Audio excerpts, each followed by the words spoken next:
Hi there, this is Professor Mendez-Escobar here, and this video is part of the series where I cover how to conduct child observations and interpret them. In this particular video, I'll be talking about the interrelatedness of development. Let's get started. You might be wondering, what does interrelatedness mean in terms of development? Another way of looking at interrelatedness, another word, is interconnectedness. So, in this regard, we want to think about how all of the areas of development are progressing simultaneously at the same time and impact one another. So, interconnectedness, interrelatedness, how do all of the areas of development progress at the same time and influence one another? A great way to think about this as we're interpreting child observations is thinking about play. The great thing about play is that it impacts all areas of development: physical, cognitive, and social emotional.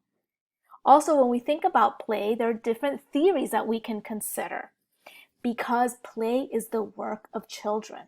So, interrelatedness does not necessarily mean related to play, but if we interpret a child's play, we are likely also going to be able to interpret how all of the domains impact one another.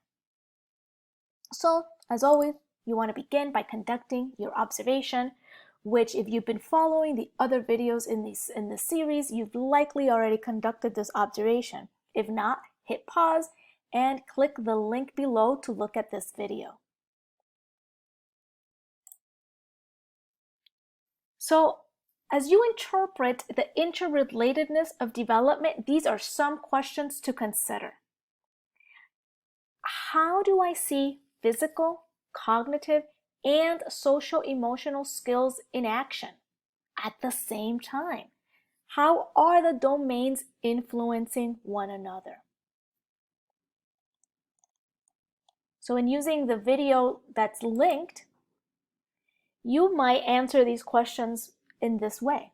So you see that one of the children is trying to figure out how to arrange the train track. So that problem-solving process is cognitive. And they do this by grasping and connecting the pieces and putting them together, which are physical skills. They might also want to get input from their playmate, and this can be social emotional because there is a social component to it.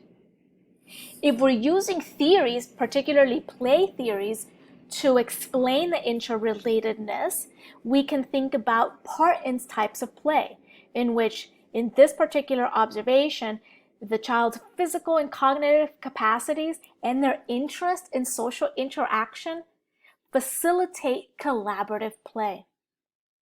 Or, if you're thinking about Piaget's kind of play, in order to engage in the symbolic play that Piaget explained, the child needs to have these physical capacities. And Piaget explained play from the perspective of cognitive development. So those are some of the ways that you can think about interrelatedness, how the domains connect to one another using play.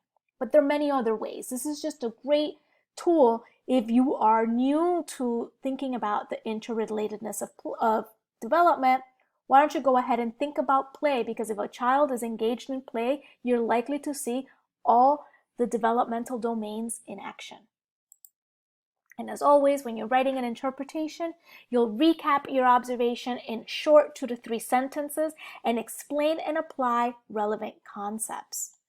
Because the goal of writing about child observations is to show your evidence of content learning, what you're learning in the course about child development. And you do this by using terms, explaining terms, citing resources, and focused writing. And that brings us to the end of this video. Be sure to check out the other videos in the series, especially if you are writing child interpretations based on observation.